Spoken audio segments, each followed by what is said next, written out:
Hi everyone, welcome back to my YouTube channel biology concept. आज के इस video में हम बात करेंगे मियोसिस के बारे में।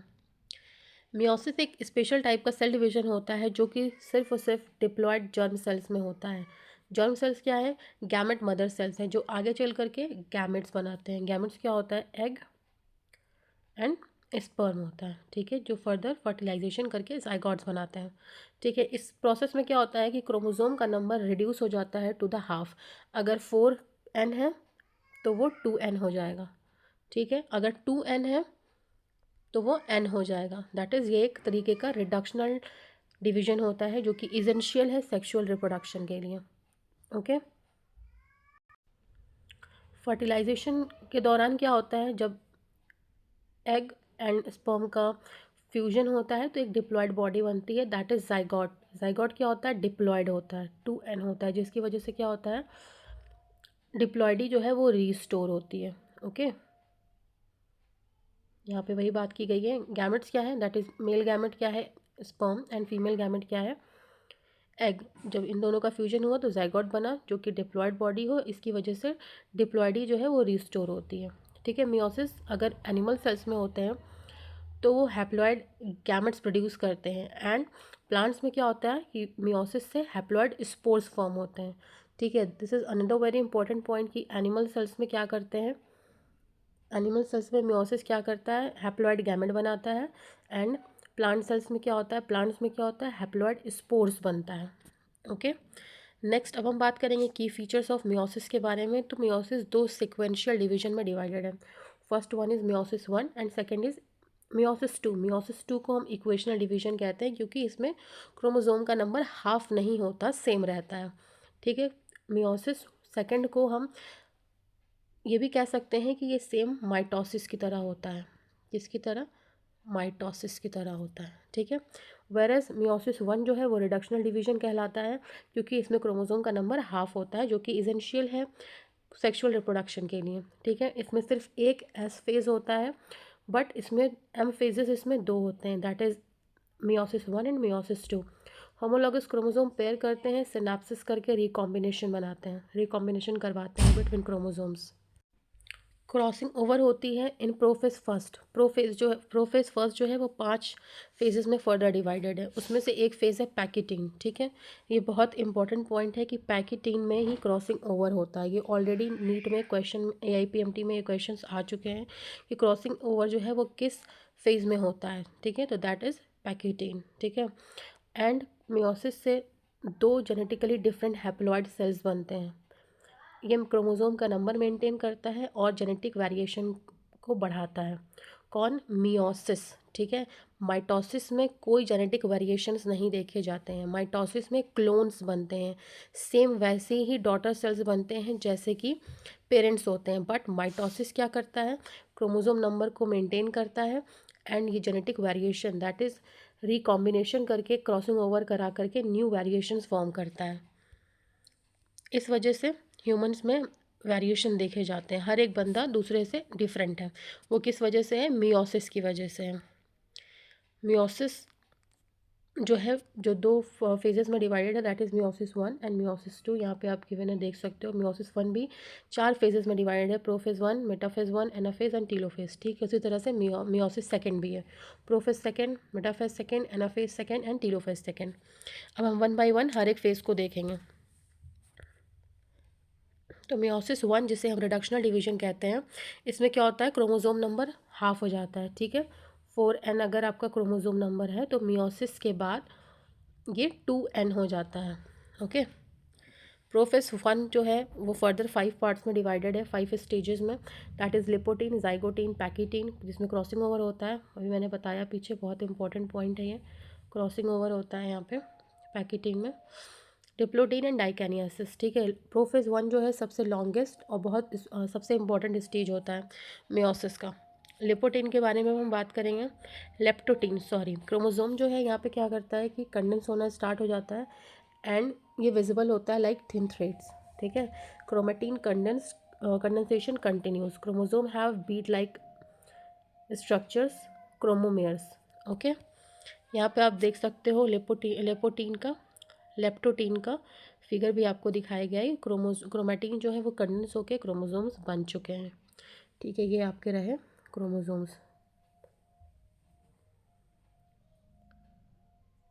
ठीक है, नेक्स्ट जो है प्रोफेज 1 का सेकेंड स्टेज है, दैट इज जाइगोटिन। इसमें सिनेप्सिस होता है, that is pairing of homologous chromosome होती है। This is very important point. Zygotene में क्या होता है, सिनेप्सिस होता है। सिनेप्सिस एक ऐसी प्रोसेस है जिसमें होमोलॉगस क्रोमोसोम जो है वो पेयरिंग को स्टार्ट करते हैं। ठीक है, इसी प्रोसेस को हम क्या कहते हैं, सिनेप्सिस कहते हैं। ओके, ये भी कॉम्पिटिटिव एग्जाम्स में आ चुका है कि जाइगोटीन में क्या होता है, सिनेप्सिस होता है। सिनेप्सिस किस प्रोसेस को कहते हैं, होमोलॉगस क्रोमोसोम की पेयरिंग को हम सिनेप्सिस कहते हैं। ओके, सिनेप्सिस जो है वो एक स्ट्रक्चर फॉर्म करता है जिसे हम जो कहलाता है bivalent, that is pair of homologous chromosome. Pair of, ठीक है, this is important point, pair of, ना कि प्रोसेस की बात कर रहा है यहाँ पे। ऑलरेडी वो पेयर्ड हो चुके हैं, उस पेयर को हम, उस होमोलॉगस क्रोमोसोम को जो पेयर हो चुका है उसे हम कहते हैं बाइवेलेंट। ठीक है, जैसे कि ये आप देख लो यहाँ पे एक साथ आ गए। ठीक है, तो ये हो गया क्या, बाइवेलेंट क्रोमोसोम हो गया। लेकिन इस प्रोसेस को, पेयरिंग प्रोसेस को क्या कहते हैं हम, सिनेप्सिस कहते हैं। ठीक है, a protein structure called synaptonemal complex forms helping pairing, very important for need. ठीक है, यहाँ पे आप देख सकते हो, ये फिगर है, होमोलॉगस क्रोमोसोम्स की पेयरिंग हो गई है। यहाँ पे homologous chromosomes come close, synaptonemal complex begins to form. Okay, next अब हम बात करेंगे पैकेटीन की, मोस्ट इंपॉर्टेंट, जिसमें क्रॉसिंग ओवर होना शुरू हो जाती है। यहाँ पे इसमें क्या होता है, non sister chromatids of homologous chromosome exchange genetic material. Genetic material देख रहे हो यहाँ पे आप, ये जेनेटिक मटेरियल का एक्सचेंज हो रहा है, यही है क्रॉसिंग ओवर। ठीक है, crossing over occurs at recombination nodules, this leads to genetic variation. ठीक है, सबसे ज़्यादा इंपॉर्टेंट पॉइंट है कि जेनेटिक वेरिएशन किस किस वजह से होता है। तो सबसे पहली बात तो ये कि वो क्रॉसिंग ओवर की वजह से होता है। क्रॉसिंग ओवर करके रिकॉम्बिनेशन होता है एंड उसके बाद जो है न्यू वेरिएशन हमें देखने को मिलती है। Bivalent now appears as tetrads, that is 4 chromatids. ठीक है, अगर ये क्वेश्चन पूछा जाए कि अब टेट्रैड आपको किस फेज में दिखता है मिलने को, किस स्टेज पे, तो ये कहना गलत नहीं है कि हमें पैकीटीन में ही टेट्रैड देखने को मिलता है। ठीक है, टेट्रैड एक इंपॉर्टेंट पॉइंट, ये पहला टेट्रैड वाला कि टेट्रैड हम पैकेटिन में देख सकते हैं, और दूसरा ये कि क्रॉसिंग ओवर जो है वो भी हमें पैकेटिन में देखने को मिलता है। ये रहा आपका फिगर, क्रॉसिंग ओवर हो रहा है, यहाँ पे जेनेटिक मटेरियल का एक्सचेंज हो रहा है between chromosomes. Okay, now we will discuss about diplotene stage of prophase 1। ठीक है, तो इसमें क्या होता है, सिनेप्टोनिमल कॉम्प्लेक्स जो है वो डिसॉल्व होना स्टार्ट हो जाता है।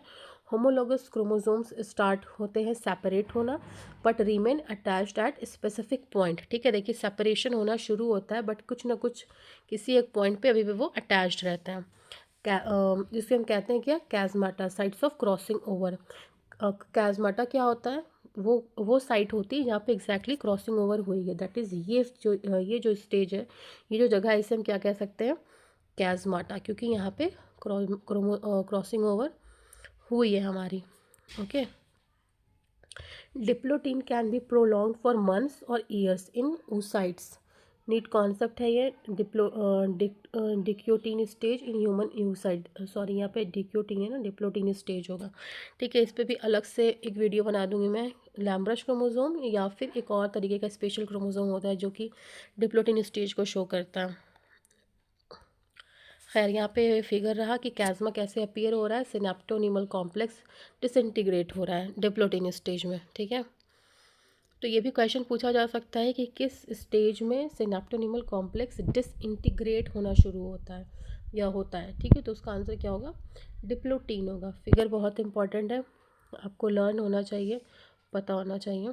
कैज़मा क्या होता है, कैज़मा वो साइट होती है जहाँ पे क्रॉसिंग ओवर हुई हो। ओके, नेक्स्ट अब हम बात करेंगे प्रोफेज के सबसे लास्ट स्टेज की, दैट इज़ डायाकाइनेसिस। ओके, ये फाइनल स्टेज होता है प्रोफेज 1 का। अभी मैंने बोला क्रोमोसोम्स जो होते हैं वो तो पूरी तरह से कंडेंस्ड हो चुके होते हैं। Chiasmata move towards chromosome ends, terminalization होता है इस फेज में। न्यूक्लियोलस डिसअपियर होना स्टार्ट हो जाते हैं, न्यूक्लियर मेम्ब्रेन ब्रेक होता है and cell prepares for metaphase 1। Obviously prophase complete होने के बाद मेटाफेज आता है, तो अब सेल जो है वो तैयारी करता है किसकी, मेटाफेज 1 की तैयारी करता है।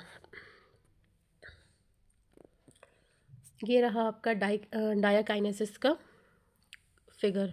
Homologous chromosome move further, chiasma become more prominent, nuclear membrane disappears. ठीक है, दिस इज इंपॉर्टेंट पॉइंट।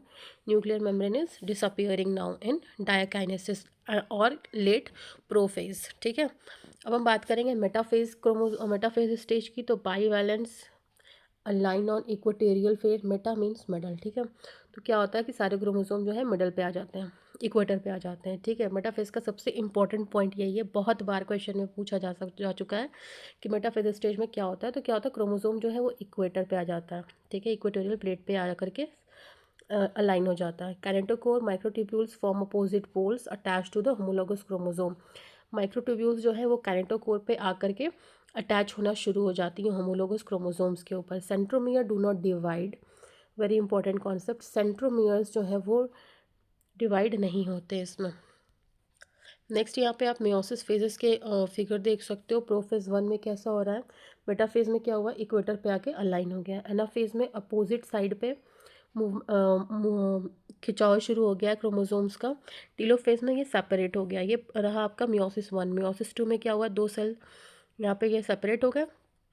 फिर इसमें मेटाफेज सेकंड चला, फिर एनाफेज सेकंड, टीलोफेज में आप देख रहे हो 4 सेल्स मिल गए आपको, जो कि क्या होंगे, हैप्लॉइड होंगे।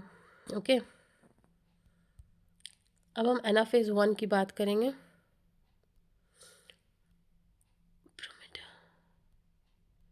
एनाफेज 1 की, तो homologous chromosome separate and move to the opposite poles. यहाँ मैंने आपको बताया भी था अभी, यहाँ पे आप देख सकते हो एनाफेज 1। ठीक है,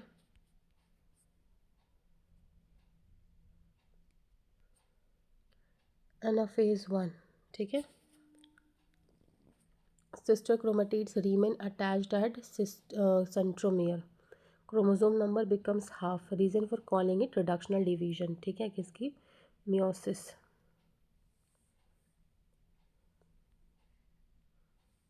ठीक है, मियोसिस रिडक्शनल डिवीजन इसलिए कहा गया क्योंकि क्रोमोसोम का नंबर जो है इस एनाफेज पे हाफ हो जाता है। अब हम बात करेंगे टीलोफेज 1 की। तो इसमें क्या होता है, nuclear membrane and nucleolus reappear. Important point कि लेट टीलोफेज में क्या होता है, या फिर टीलोफेज में क्या होता है, न्यूक्लियर मेम्ब्रेन एंड न्यूक्लियोलस जो है वो रीअपियर होना शुरू हो जाता है, मतलब फिर से बनना शुरू हो जाता है। एंड लेट प्रोफेज में क्या होता है, ये डिसअपियर होना शुरू हो जाते हैं ये दोनों ही। ठीक है, cytokinesis occur producing 4 diploid daughter cells, that is dyad cells. पीछे मैंने यहाँ फिगर में दिखाया। ठीक है, no DNA replication after meiosis 1। Meiosis 1 के बाद डीएनए का रेप्लिकेशन नहीं होता। इंटरकाइनेसिस एक ऐसा स्टेज होता है जो कि रेस्टिंग स्टेज कहलाता है between meiosis 1 and meiosis 2। DNA का रेप्लिकेशन नहीं होता, ये इंटरफेज से भी शॉर्ट होता है। मियोसिस 2 के बारे में हम बात करेंगे, जिसे हम इक्वेशनल डिवीजन कहते हैं, या फिर इसे सिमिलर टू माइटोसिस कहते हैं। इक्वेशनल डिवीजन इसलिए क्योंकि क्रोमोसोम का नंबर उसमें सेम ही रहेगा जो मियोसिस 1 के एंड में रहा हो। Prophase second, chromosome recondense, nuclear membrane breakdown, spindle fibers form. Metaphase second, chromosome align at equator, spindle attaches to kinetochores of the sister chromatids. यहाँ पे आप फिगर देख सकते हो, ये रहा आपका फिगर। ठीक है, प्रोफेज सेकंड का, ये रहा मेटाफेज सेकंड का, इक्वेटर पे आ गया ना क्रोमोसोम्स। एनाफेज में क्या होगा, फिर अपोजिट साइड में अपोजिट पोल्स पे इनका मूवमेंट शुरू हो जाएगा।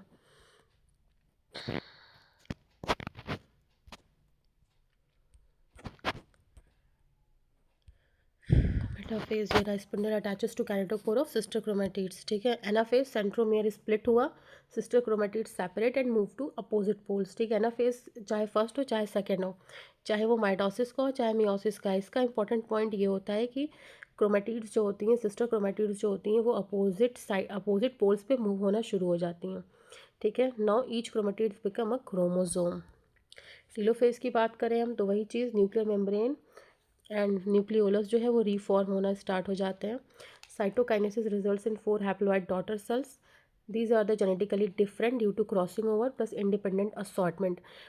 मियोसिस 2 का जो टेलोफेज 2 है उसमें जो है जेनेटिकली डिफरेंट सेल्स बनते हैं, क्योंकि मियोसिस फर्स्ट के पैकेटीन में, प्रोफेज फर्स्ट के पैकेटीन में क्रॉसिंग ओवर हो चुकी होती है। ठीक है, क्रॉसिंग ओवर हो चुकी होती है, इस वजह से जो है जेनेटिकली डिफरेंट सेल्स बनते हैं। Super important points for neat and board exams में देखें हम तो एमसीक्यूज पॉइंट्स में क्या क्या आ जाते हैं। मैंने पहले बोला आपको, क्रॉसिंग ओवर किस स्टेज में होता है, पैकेटीन में होता है। सिनेप्सिस जाइगोटीन में बनता है। सिनेप्टोनिमल कॉम्प्लेक्स जाइगोटीन स्टेज में होता है। टर्मिनलाइजेशन कब होता है, डाइकाइनेसिस स्टेज में होता है। कैजमाटा कब विजिबल होता है, डिप्लोटीन में होता है। रिडक्शनल डिवीजन मियोसिस 1 होता है। बाईवेलेंट का फॉर्मेशन होता है जाइगोटीन स्टेज में। टेट्राएड का फॉर्मेशन होता है पैकेटीन में। मियोसिस 1 के बाद कोई डीएनए का रेप्लिकेशन नहीं होता है। एंड सेंट्रोमियर स्प्लिट होता है किसमें, सेंट्रोमियर का स्प्लिटेशन होता है किसमें, एनाफेज सेकंड में। ओके।